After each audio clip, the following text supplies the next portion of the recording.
তুমি আমার বোনের জন্মদিনে থাকার কোনো যোগ্যতাই রাখো না। যাও বাইরে গিয়ে দাঁড়ায় থাকো। আরে তোমার এই সস্তা ঘুরে তুমিই পড়ো। যাও যাও। Happy birthday to you, happy birthday to you my sweet sister. এই যে এইটা তোমার বার্থডে গিফট। থ্যাংক ইউ দুলা ভাই।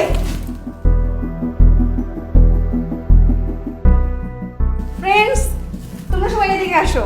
আমার বড় দুলা ভাই আমাকে একটা আইফোন 15 প্রো ম্যাক্স গিফট করছে, আর আমার মেজো দুলা ভাই এই যে একটা গিফট ধরিয়ে দিয়েছে, এটা আমি এখন সবার সামনে খুলবো এবং দেখাবো। চলো।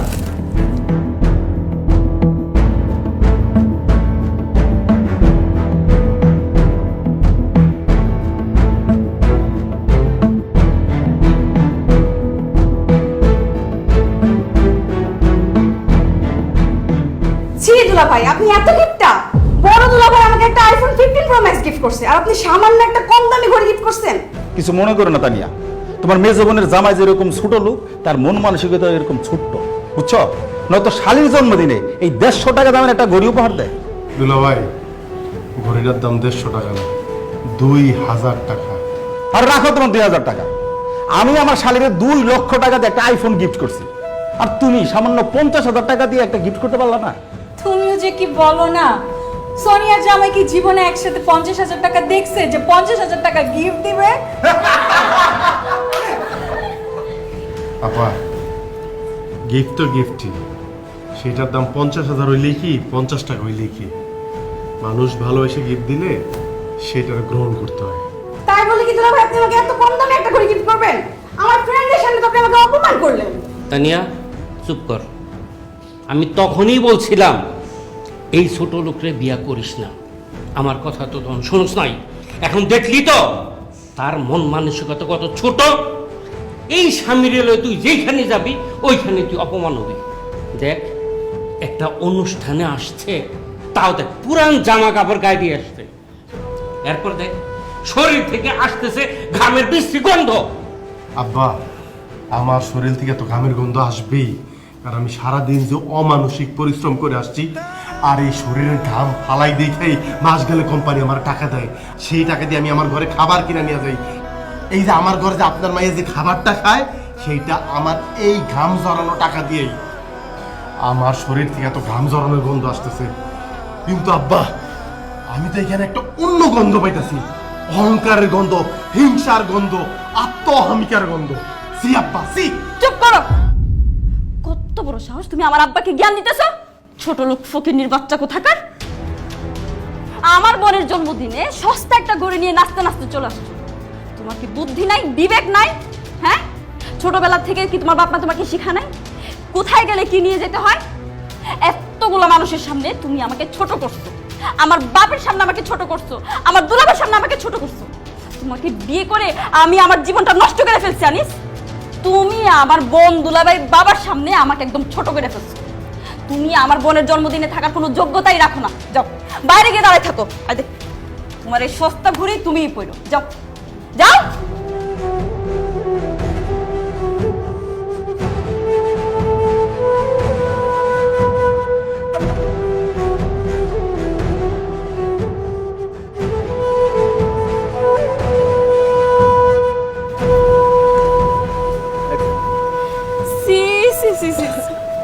তুমি আজকে আমার যে লজ্জাটা দিছো না, আমার মন চাইতেছে গাড়ির নিচে গিয়ে আমি মইরা যাই।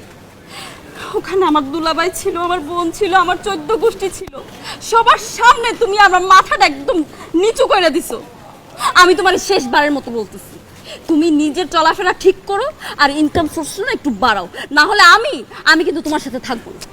থামো না, লোকজন আছে রাস্তাঘাটে, যে রিক্সাওয়ালা চাচা শুনতেছে, বাদ দাও না। আর রাখো তোমার রিক্সাওয়ালা শুনতেছে, এটা খুব গায়ে লাগলো। আর ওইদিকে যে আমার 14 গোষ্ঠী সবারে জানাই দিছো তুমি একটা ফুকিন্নি মার্কে একটা ঘড়ি নিয়ে গেছো আমার বোনের জন্য, ওইটা কিছু না?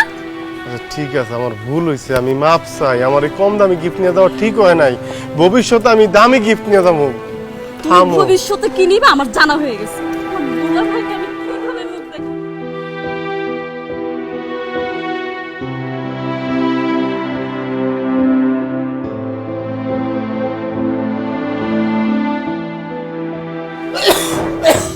পানি পানিটা খাও মা আব্বার কি হয়েছে? আরে সেই দুপুরবেলা থেকে শরীরটা খারাপ। এই তোর অফিস যাওয়ার সময় যে ওষুধ আনতে বলছিলাম আসোস, আর তোরে যে এতবার করে আমি ফোন করলাম, ফোন ধরস না কেন? কথা কস না কেন? ওষুধ আনছোস? না মা, আনতে পারি নাই। কি তুই ওষুধ আনস নাই? আরে ওই ওষুধ খাই নাই দেখে তো তোর বাপের শরীরটা খারাপ। ওষুধ আনস নাই কেন? মা ওষুধ কিনতে যে টাকাটা লাগবো ওই টাকাটা জোগাড় করতে পারি নাই। ওষুধ কেনার টাকা জোগাড় করা পারস নাই বুঝলাম, তা এতক্ষণ কই আসিলি? হ্যাঁ, জামাই বউ দুজনে এত রাতে কোথেকে আইলি? আব্বা ওই যে সোনিয়ার ছোট বোন আছে না তানিয়া, ওর জন্মদিন আছিল, ওইখানে গেছিলাম। শালির জন্মদিন পালন করবার গেছিলি? নিশ্চয় খালি হাতে যাস নাই, দামি উপহার নিয়ে তারপরে শালির জন্মদিন পালন করে আসলি। ভালো, বাপের ওষুধ কেনার টাকা তোর পকেটে থাকে না, শালির জন্মদিনের উপহার কেনার টাকা তোর পকেটে ঠিকই থাকে। বাবারে, বিয়া করছ, বউ পাইছ, শ্বশুর পাইছ, শাশুড়ি পাইছ, আমাকেও দিয়ে আর কি দরকার? হ্যাঁ, বউ শ্বশুর শাশুড়ি সবই তোর আপন, আমরাই তোর পর। না আব্বা, না আব্বা, না আব্বা, এই কথা কইও না। এই কথা কইলে আমার কষ্টের আর সীমা থাকবো না আব্বা। এই দুনিয়ায় তো তোমরাই আমার সবচেয়ে আপনজন। আমি তানিয়ার লেগে একটা ঘড়ি কিনা নিয়ে গেছিলাম, ছোট মানুষ তো খালি হাতে গেলে কষ্ট পাইতো। শালির কষ্টটা দেখলি, অথচ বাপ ওষুধ না খায় যে কষ্ট পাইতাছে, এটা তো চোখে পড়লো না? আনিসের বাপ, তুমি ঠিকই বলছো, আমাগো আনিস আর আমাগো নাই, পর হয়ে গেছে। এই যে বউ এই বাড়িতে আসনের পর থেকে আমার পোলাডারে জাদুটা না কইরা আমাদের কাছ থেকে আলাদা করে ফেলছে। খবরদার, একদম ফালতু কথা বলবেন না। আপনার ছেলে কি লাখ লাখ কোটি কোটি টাকা ইনকাম করে যে তার টাকার লোভে তাকে আমি জাদু মন্ত্র করে একদম আলাদা করে ফেলবো? আপনার ছেলে আপনাদেরকে ওষুধ কিনে দিতে পারতেছে না, সেই দোষ আপনারা আমার ঘাড়ে কেন চাপাইতেছেন? আপনার পোলা আপনার ওষুধ কিনা দিতে পারে না, সেই সমস্ত দোষ আপনারা আমার ঘাড়ে কেন চাপাইতেছেন? নাকি আমার ঘাড়ে দোষ না চাপাইলে আপনাদের পেটের ভাত হজম হয় না? মুখ সামলাইয়া কথা কবা বৌমা। তুমি বাসার থেকে দেখা গেছো না তোমার শ্বশুর অসুস্থ? তুমি তো ভালো করেই জানো আমার পোলার হাতে কোনো টাকা পয়সা নেই, তারপরেও আমার পোলারে দিয়ে দামি উপহার কিনায়া কেন তোমার বোনের জন্মদিনে নিয়ে গেছো? উপহার, গিফট? আপনার ছেলে একটা কম দামি ঘড়ি নিয়ে গেছে আমার বোনের জন্য, আর সেই ঘড়ি আমাদের বাসার কাজে বুয়ারাও পড়ে। কাজের মাইয়া না পড়লেও তোমার বইটা ঠিকই করবো। তোমার বাপ মা ভাই বোন সব হইতেছে লোভী, আর আমার পোলার পকেটে থেকে টাকা পয়সা নিয়ে তুই সবসময় চিন্তা করো তোমার বাপ মা ভাই বোনটা কি কিনে দিবে, সেই ধান্দাই তোমার মধ্যে থাকে। খবরদার, আমার বাপ মার নিয়ে একদম ফালতু কথা কইবেন না। আমার বাপ মা লুবি না, লুবি হচ্ছেন আপনারা দুইজন। কি কইলা? আমাকে লোভী কইলা? হানিস, তোর সামনে তোর বউ আমাকে এত বড় কথা কইলো, আমাকে লোভী কইলো, তুই কোনো কথা কইলি না? তোর বউরে তুই এত ভয় পাস? সি সি সি বাবা, সি, তুই যে আমার পোলা, এই কথা ভাবতেই আমার লজ্জা লাগতেছে। আমার নিজের তো একটা মেয়ে আছে, তাই না? সেও তো কষ্ট করে সংসার করতেছে, কোনোদিন কোনো কিছু নিয়ে বোনরে তুই দেখতে গেছস? হ্যাঁ, আর শালির জন্য ঠিকই তুই দামি ঘড়ি কিনা জন্মদিন পালন করতে গেছস। আমরা সহ্য করলে কিন্তু আল্লাহ সহ্য করবো না বাবা, এইটা আমি কইলাম। মা মা আর কইও না, আর কইও না মা। আমিও তো একটা মানুষ মা, আমি না মা আর পারতাছি না মা। তো আমি কালকে সকালে আব্বার ওষুধ যেমনে পারি আমি আইনা দিব মা। মা আশা তোমার মাইয়া, আশা আমার কেউ না মা, আশা তো আমার বোন। আমার কি মন চায় না আমার বোনটা আমি দেখি, তারপর আমি তোমার কথা দিতে যাবো, কালকে আশারে দেখতে যাবো। তোমার বউয়ের কথা কিছু মনে করে না মা, মা সব দোষ আমার গো মা, সব দোষ আমার।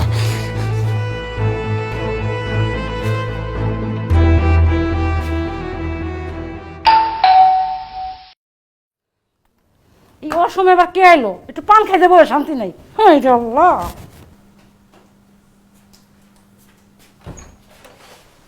আসসালামু আলাইকুম মাউই, কেমন আছেন? ওয়ালাইকুম সালাম, ভালো আছি। যাও বসো।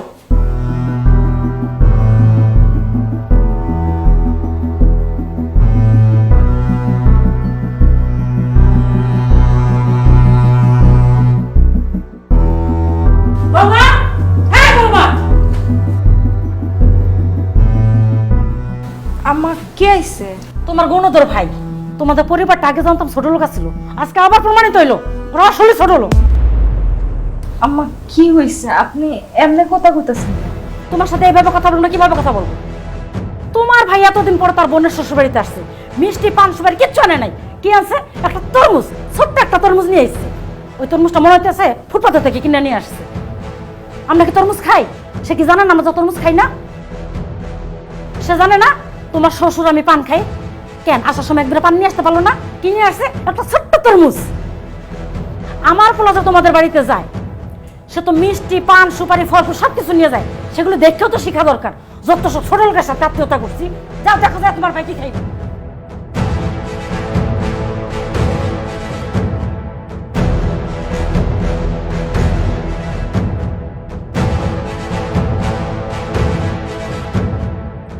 কি রে আশা, বোন কেমন আছিস তুই? এই কয়দিন ভালোই আছিলাম, কিন্তু তুমি এখন বাড়িতে আইছো, এখন থেকে আমার অশান্তি আবার শুরু হয়ে যাবে। আমি আর সাথে কোনো সমস্যা হইল? সমস্যা হইছে মানে? তুমি কি জানো না যে আমার শ্বশুর শাশুড়ি পান খায়? তুমি তো পারতা তাদের জন্য এক বিড়া পান নিয়ে আসতে, কিন্তু তুমি কি নিয়ে আসছো? একটা তরমুজ। এই তরমুজ কে খাইবো? আমাগো ফ্রিজে তরমুজ পচতাছে। আরে আমি তো আর জানতাম না, তাছাড়া পান সুপারি জানবো, আমার কাছে টাকা ছিল না। পান সুপারির কথা মনও অবশ্য ছিল না। বোনের শ্বশুর বাড়িতে আসার সময় তোমার কোনো কিছুই মনে থাকে না, কিন্তু তুমি যখন নিজের শ্বশুর বাড়িতে যাও তখন তোমার সবকিছুই ঠিক মনে থাকে।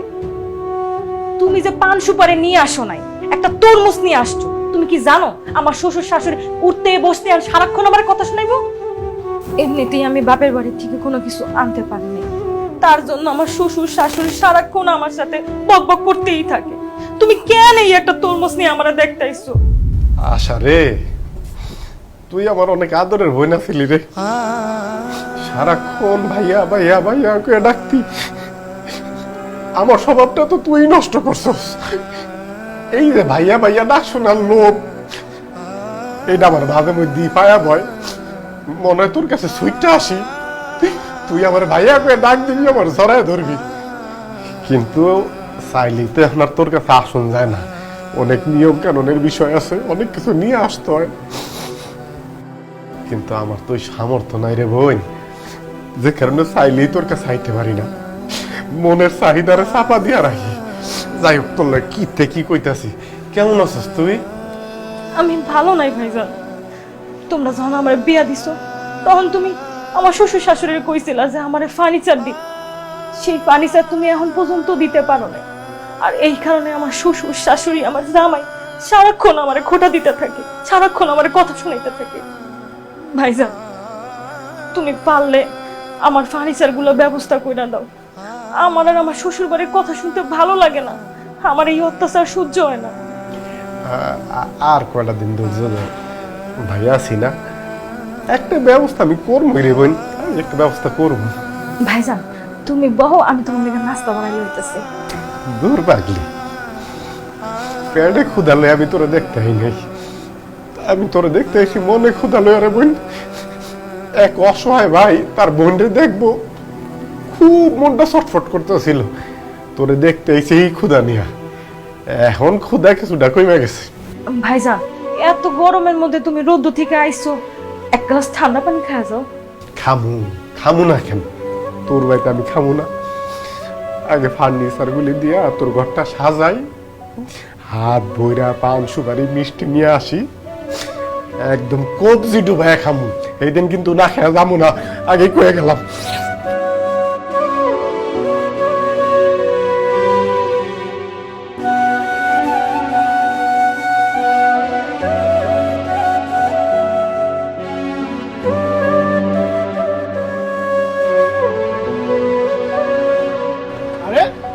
আমি যদি ভুল না করে থাকি তাহলে তুই আনিস, তাই না? হ্যাঁ আমি তো আনিস, কিন্তু আপনাকে তো ঠিক চিনতে পারলাম না। আরে আমার চিনতে পারি না মানে কেন? আমি তোর বন্ধু, তোর ক্লাসমেট ফারুক। আল্লাহ, কি পরিবর্তন তোর! কি সুন্দর সুন্দর জামা কাপড়, দামি দামি জামা কাপড়, গাড়ি কি তোর নাকি? আরে বাহ, কেমনে সম্ভব? সব টেকনিক, বুদ্ধি আর পরিশ্রমের ফসল, বুঝলি বন্ধু? তোর দোয়ায় তোর এই বন্ধু এখন ঢাকা শহরে অনেক বড় ব্যবসায়ী। এই যে দেখতেছস এই গাড়িটা, শুধু এই গাড়িটা না, ঢাকা শহরে আমার আরো 3টা গাড়ি আছে, 3টা ফ্ল্যাট আছে। আর বেটা গ্রামের বাড়িতে তো আমার ডুপ্লেক্স বাড়ি আছে। কি কস তুই ফারুক? আমার কাছে তো সবকিছু জাদুর মতো লাগতেছে। তুই তো অত ভালো ছাত্র ছিলি না, স্যার প্রতিদিন তোরে বকাঝকা করতো না ক্লাসে, তুই এত কিছু কেমনে করলি? কি ব্যবসা করস? খালি ভালো ছাত্র হইলে হয় না, মাথার মধ্যে গিলু থাকতে হয়। আমার মাথার মধ্যে সেটা আছে, এটা তোদের মানতে হবে। আর ব্যবসার কথা বললি তো, সেই বিষয় নিয়ে না হয় আরেকদিন আলাপ করব। কিন্তু বন্ধু তোর এই অবস্থা দেখে না আমার খুব কষ্ট লাগতেছে রে। কেন? আর কেন মানি, তুই তো আমাদের কলেজের সবথেকে বেস্ট স্টুডেন্ট ছিলি। সবাই কইতো তুই নাকি অনেক মেধাবী, জীবনে অনেক উন্নতি করবি। কিন্তু তোর দেখে তো মনে হইতাছে না তোর কোনো উন্নতি হয়েছে।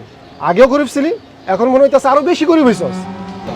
এই ভর দুপুরে বউরে নিয়ে হাইটা যেতেছস, একটা রিক্সাও নিতে পারলি না। আর কি কমু, জামা কাপড়ের যে অবস্থা, মনে হয় বউরও একটা জামা কাপড় দিতে পারস না। আচ্ছা যাই হোক, তুই এক কাজ করিস, আমার অফিসে আসিস, আমি তোর জামা কাপড় কিনা দিব না। আর শোন, তোর বউরও ভালো ভালো ড্রেস কিনা দিব, আসিস কিন্তু। না দরকার নেই, তোরে দেখে ভালো লাগতেছে, তুই অনেক ভালো আছস। আমরাও মাশাআল্লাহ আমগো জায়গায় ভালো আছি। কেমন যে ভালো আছস সেটা তো তোর দেখে আমি বুঝতেছি। কি সোনিয়া, কিছু যে বলতেছ না, আমারে চিনতে পারছো? হ্যাঁ, চিনতে পারছি। আগে তো প্রায় আমার বাসার সামনে এসে দাঁড়াই থাকতো। হ্যাঁ ঠিকই কইছো, আমি এক সময় তোমার পিছন পিছন ঘুরতাম। আমি খারাপ ছাত্র দেখা তুমি আমার বার্তাই দিতা না, আমি নাকি বখাটে। আনিস মেধাবী ছাত্র দেখা তারে বিয়া করছো, এখন এই মেধাবী ছাত্রের বিয়া করে তুমি কি পাইছো? এই দুপুরবেলা রাস্তা দিয়ে হাঁটায় নিতাস। অথচ তুমি যদি আমারই বিয়া করতা তাহলে কি করতা? তুমি রানী হয়ে থাকতা। এই যে এসি গাড়ি আছে না, এটা তো চলতে করতে পারো। অবশ্য কথায় আছে না, মানিকে মানিক চিনে, শুকনা কাঠির টুকরা কখনো মানিক চিনে না। ভাবছিলাম পোশাক আশাক দেখে তোর মধ্যে একটা পরিবর্তন হয়েছে। তোর বাহ্যিক পরিবর্তন হয়েছে ঠিকই, কিন্তু মন মানসিকতার পরিবর্তন হয় নাই। যা সাইডটা যা যা। আর শোন, তোদেরকে না এই রাস্তার মধ্যে হাঁটতে দেখে খুবই ভালো লাগতেছে।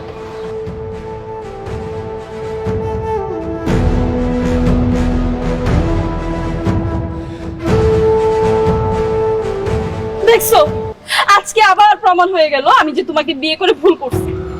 যে ছেলে দিন রাত 24 ঘন্টা আমার পিছনে ঘুরঘুর ঘুরঘুর ঘুরঘুর করতে থাকতো, যে ছেলেকে আমি পাত্তাই দিতাম না, সে ছেলে আজকে ঢাকা শহরে গাড়ি নিয়ে ঘুরতেছে।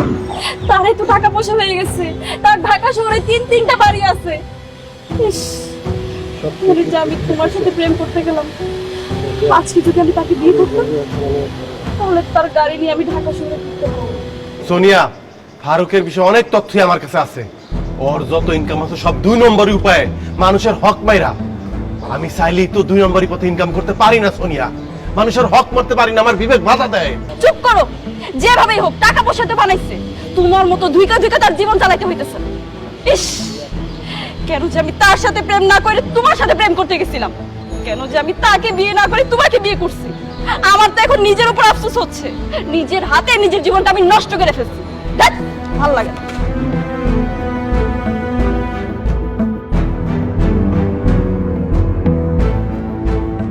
May I coming sir? আরে আনোয়ার সাহেব, আসুন আসুন। কি ব্যাপার, আপনি এই মাছ মুরগি কলা এগুলো নিয়ে অফিসে কেন আসছেন?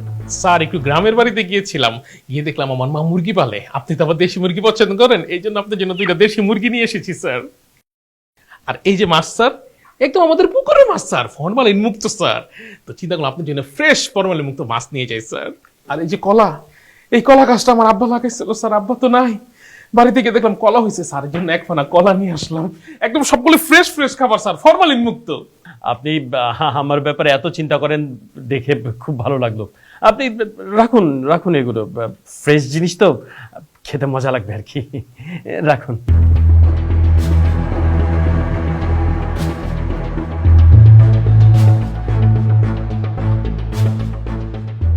থ্যাংক ইউ স্যার, আপনি এগুলো রেখেছেন, আমি ধন্য হয়ে গেলাম স্যার। আচ্ছা স্যার, আনিস সাহেব কি এবার প্রমোশন পাচ্ছে? হ্যাঁ, আনিস সাহেব এবছরই প্রমোশন পাচ্ছেন। উনি তো খুব ভালো একজন এমপ্লয়ি, খুবই কর্মঠ এবং খুবই সৎ। তাই কোম্পানি সিদ্ধান্ত নিয়েছে ওনাকে এই বছর প্রমোশন দিবে। স্যার, আমার না একটা প্রমোশনের খুব দরকার, প্লিজ আমার প্রমোশনের ব্যাপারটা একটু দেখেন। কোম্পানি তো এই বছর একজনকে প্রমোশন দিবে। এই বছর আনিস সাহেব পাক, আপনারা সামনের বছর দেখুন। স্যার, এই বছরের সে একদিন কি আমি হতে পারি না? না মানে আনিস সাহেবের জায়গায় যদি প্রমোশনটা আমাকে দেন, আপনার জন্য স্পেশাল গিফট আছে sir.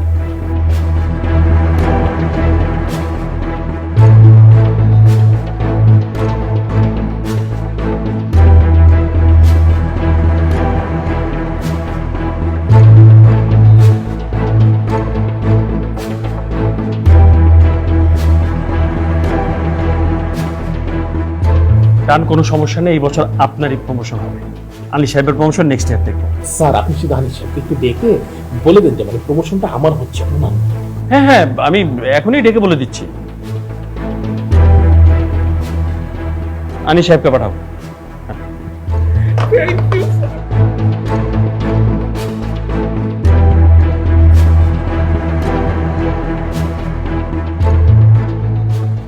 May I come in sir? হ্যাঁ আনী সাহেব আসুন। দেখুন, আপনাকে একটা সংবাদ দেওয়ার জন্য এখানে ডেকে পাঠিয়েছি। আপনার জন্য একটা ব্যাড নিউজ আছে। আপনার সামনের মাসে যে প্রমোশনটা হওয়ার কথা ছিল, সেই প্রমোশনটা এই মাসে আর হচ্ছে না। স্যার আমার প্রমোশনটা হচ্ছে না কেন স্যার? কারণ কোম্পানি আপনার সাথে বেটার একজন পারফর্মারকে পেয়েছে, কোম্পানি তাকেই প্রমোশন দিবে। আর এই বেটার পারফর্মার হচ্ছে আনোয়ার সাহেব। আনোয়ার সাহেব আমার চেয়ে বেটার পারফর্মার? এত কথা বলছেন কেন? কোম্পানি একটা সিদ্ধান্ত নিয়েছে, সেই সিদ্ধান্ত আপনাকে মেনে নিতে হবে। আপনার যে ব্যাপারটা প্রমোশনে, সেটা আমরা সামনের বছর বিবেচনা করব, এই তো, আর তো কিছু না। কিন্তু আনোয়ার সাহেব আমার চেয়ে... আনিস সাহেব, আপনি বেশি কথা বলতেছেন। যান তো, আপনি আপনার কাজ করুন। বলেছি তো আপনার প্রমোশন নেক্সট ইয়ারে দেখবো। যান, কাজ করুন, যান।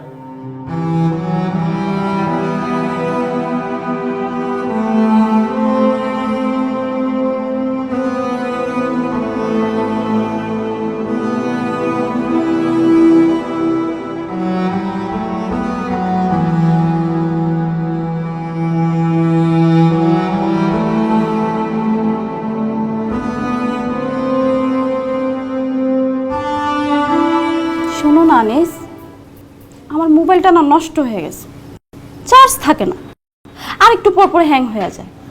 তুমি আমাকে একটা নতুন ফোন কিনে দিবা? এমনি আমি সংসার চালাতে হিমশিম খাইতেছি, তার মধ্যে তুমি চাইছো তো নতুন ফোন।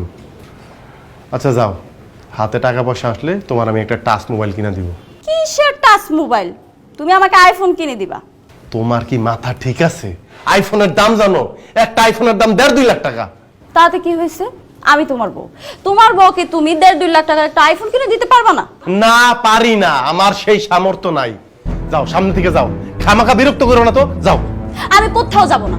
আমি কোনো কথা বললে তোমার কাছে এখন বিরক্ত লাগে। তুমি কি জানো, পাশের ভাবি, ওনার জামাই ওনাকে 5টা শাড়ি কিনে দিছে, এক একটা শাড়ির দাম 12,000 টাকা, সাথে একটা আইফোনও কিনে দিছে। ভাবির জামাই যদি ভাবির এত কিছু কিনে দিতে পারে, তুমি কি আমাকে সামান্য একটা আইফোন কিনে দিতে পারবে না? এক কথা বারবার বলবো, আমি দিতে পারবো না, কারণ আমার কাছে টাকা নাই। টাকা না থাকলে টাকা ম্যানেজ করো। এমনি তো বিয়ের পর থেকে কিন্তু আমি তোমার কাছে কিছুই চাই না। আগামী সপ্তাহের মধ্যে তুমি আমাকে একটা আইফোন দিবা। আমি আইফোন দিয়ে ছবি তুলে ফেসবুকে ছবি দিব, তারপর ভিডিও করে টিকটকে ভিডিও ছাড়বো। সোনিয়া, তুমি কি পাগল হয়ে গেছো? তুমি টিকটক করে ফেসবুকে ছাড়বে মানে? হ্যাঁ আমি পাগল হয়ে গেছি। আগামী 1 সপ্তাহের মধ্যে যদি তুই আমাকে আইফোন কিনে না দেস, পাগলামি কাকে বলে তুই দেখবি, ফকিন্নির বাচ্চা। এত বড় সাহস তোমার? তুমি আমারে বলো ফকিন্নির বাচ্চা? তুমি জানতা না আমি যে ফকিন্নির বাচ্চা? তাহলে ফকিন্নির বাচ্চার বিয়ে করছো কেন? তোমার যদি এত চাহিদা থাকে, তুমি সেটা আমার বিয়ের আগে বলতা, আমি অন্য সিদ্ধান্ত নিতাম। তোর এত বড় সাহস, তুই আমার গায়ে হাত তুলছস? আমি আজকে তোর সংসারের সবকিছু ভাঙিয়ে ফেলবো, সবকিছু ভাঙিয়ে। সোনিয়া, সোনিয়া, বাড়াবাড়ি হইতেছে কিন্তু, করে দিলাম। সোনিয়া, কি ব্যাপার বৌমা? তুমি কি শুরু করছো? বোমা, তুমি কি পাগল হয়ে গেছো নাকি? এই জিনিসপত্র ভাঙচুর করতেছো? এই জিনিসপত্র কি তোমার বাপের বাড়িতে আছে নাকি যে জিনিসপত্র ভাঙতেছো তুমি? আপনার ছেলের কত বড় সাহস, সে আমার গায়ে হাত তুলছে। আমার কোনো আবদার, আমার কোনো শখ আহ্লাদ, কোনো কিছু সে পূরণ করতে পারে না। এই ফকির, তুই আমার গায়ে হাত তুলছিস না? আমি এক্ষুনি আমার আব্বা আর আমার বড় বোনকে ফোন দিয়া খবর দিতেছি, তারা আইসা তোর খবর কেটে ছেড়ে দিবে। যা, এক্ষুনি বিচার দে। আর ভয় পাই না, খুব ভয় দেখাইছস। ফাজিল কোথাকার। তোরা আমি আগেই কইছিলাম, প্রেম প্রীতি করে বিয়ে শাদী করবার যাইস না। এখন ফলাফল পাইলি তো। এই বউ তোর সঙ্গে কি খারাপ ব্যবহার শুরু করছে, তোর মার সাথে আমার সাথে, আর তোর জিনিসপত্র ভাঙিয়ে চুরি কি করছে। এটা তো মেয়ে না, এটা তো কাল নাগিনি। তোর মায়ের আমার চোখ বুঝতে দে, ভালো করে বুঝবি। এই মেয়ে তোরা পাগল বানায়া রাস্তায় রাস্তায় ঘুরাইবো, মনে রাখিস। আবার ভয় দেখাইছে যে ভাই বোনে ফোন দিব, বোনের জামাইরে ফোন দিব, আসুক দেখি কি করে। আর ভয় পাই না, অনেক সহ্য করছি, আর না।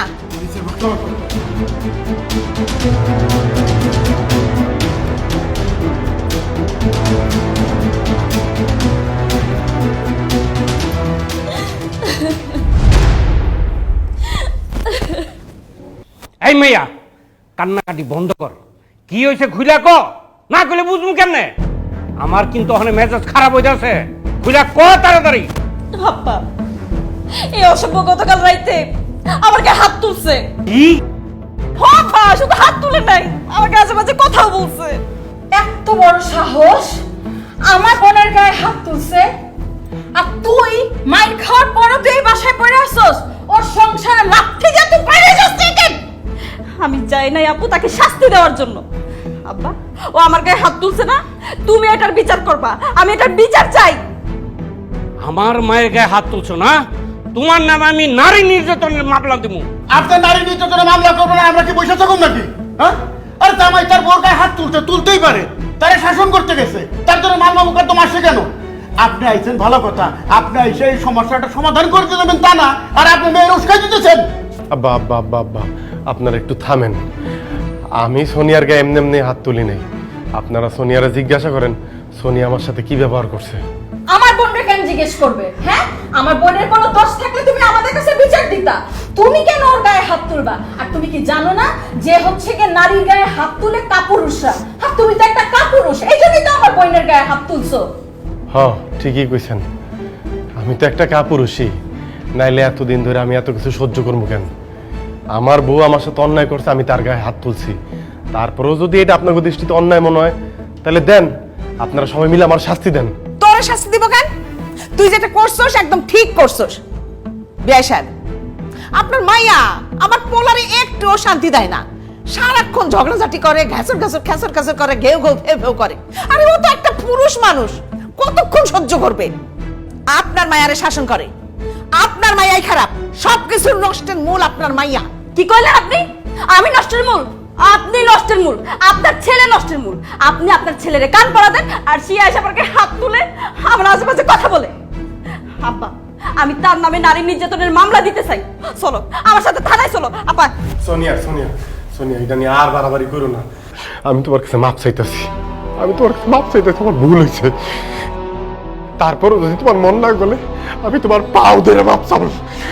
এরকম কইরো না সোনিয়া, আমি না সহ্য করতে পারতেছি না সোনিয়া, আমি আর সহ্য করতে পারতেছি না। এটা তুই কি করলি বাদান? তুই পুরুষের একটা নারীর কাছে ক্ষমা চাইলি? চাইলাম আব্বা, আমি মাপ চাইলাম, কারণ আমি আমার বউর অনেক ভালোবাসি। শেষ দিন পর্যন্ত আমি ওর সাথেই সংসারটা করতে চাই।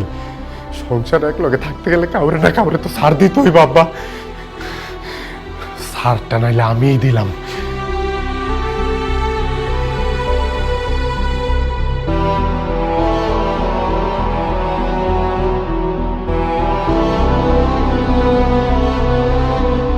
আনিস, এইভাবে আর কতদিন বলো?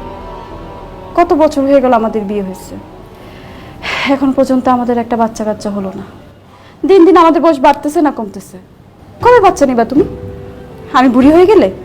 আরে সংসারে যারা আছে তাগো চাহিদাই তো পূরণ করতে পারতেছি না ঠিক মতো। এর মধ্যে আরেকটা নতুন মেহমান আসলে তার চাহিদা পূরণ করতে পারবো? তার মানে কি তুমি কি কোনোদিনও বাচ্চা কাচ্চা নিবা না? বাচ্চা কাচ্চা নিব না এটা তো বলি নাই।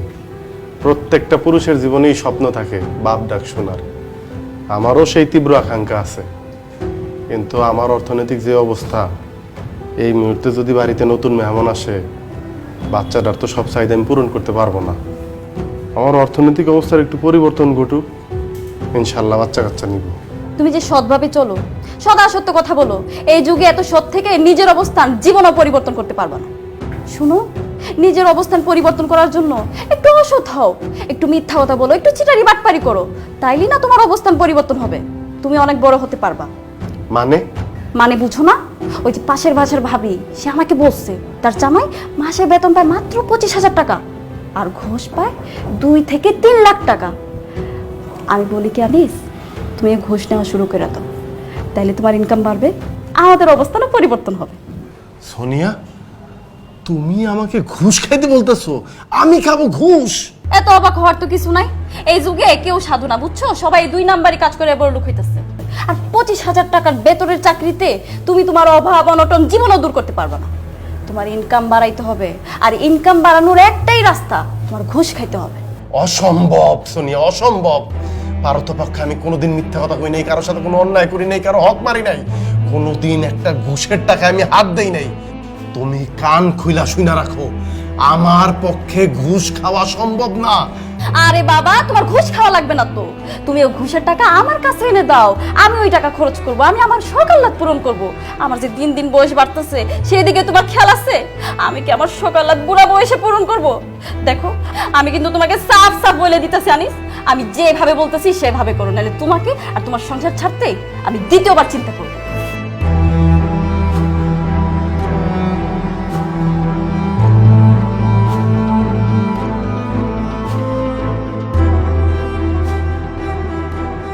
আনিস ভাই, আমার চাকরির কি ব্যবস্থা করলেন? ভাই আমার চাকরিটা লাগবো ভাই, আমার চাকরিটা না হইলে আমার গার্লফ্রেন্ডে ওর আব্বা অন্য জায়গায় বিয়ে দিয়ে দেবো। আপনি চাকরিটার একটু ব্যবস্থা করেন না ভাই, আপনি তো ইন্টারভিউ ভালো দিচ্ছেন, কিন্তু সমস্যা হচ্ছে কি, স্যার এখন পর্যন্ত কিছু বলে নাই।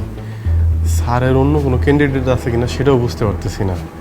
স্যার না বললে তো ভাই আপনার নেওয়া যাইতেছে না।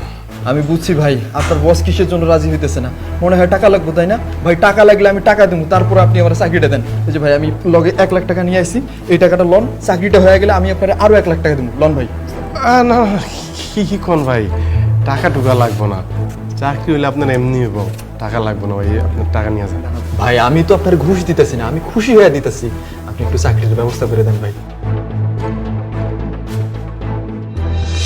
নিজের অবস্থান পরিবর্তন করার জন্য একটু অসৎ হও, একটু মিথ্যা কথা বলো, একটু চিটারি বাটপারি করো, তাইলেই না তোমার অবস্থান পরিবর্তন হবে, তুমি অনেক বড় হতে পারবা।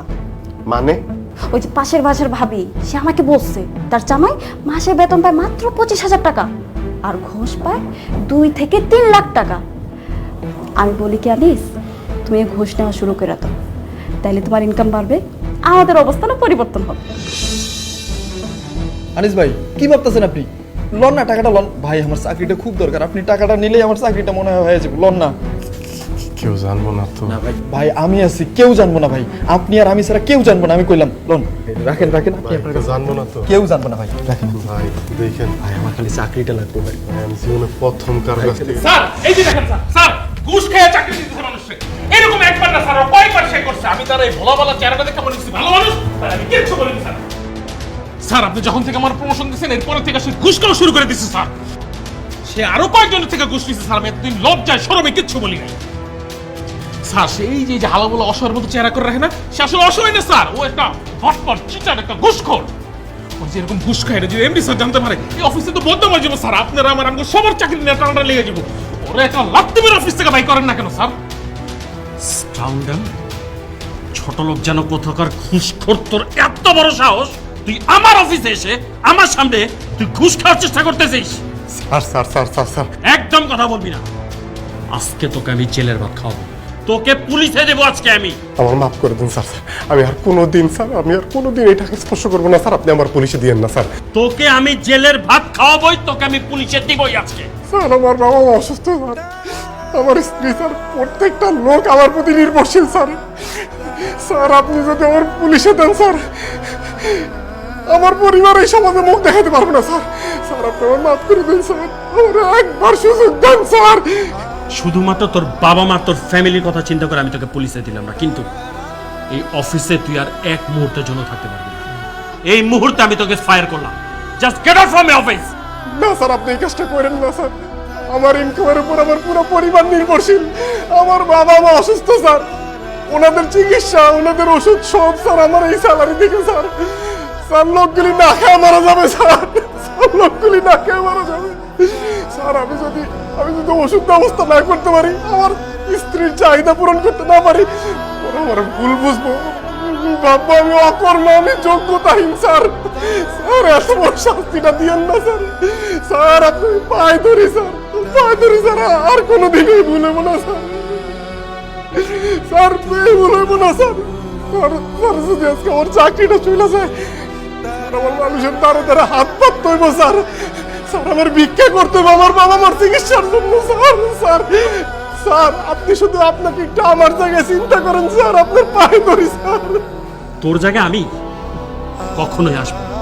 আর তোর মতো স্কাউন্ডেলের, তোর মতো ঘুষখোরের ভিক্ষা করে খাওয়া উচিত। Just get out from my office, get out.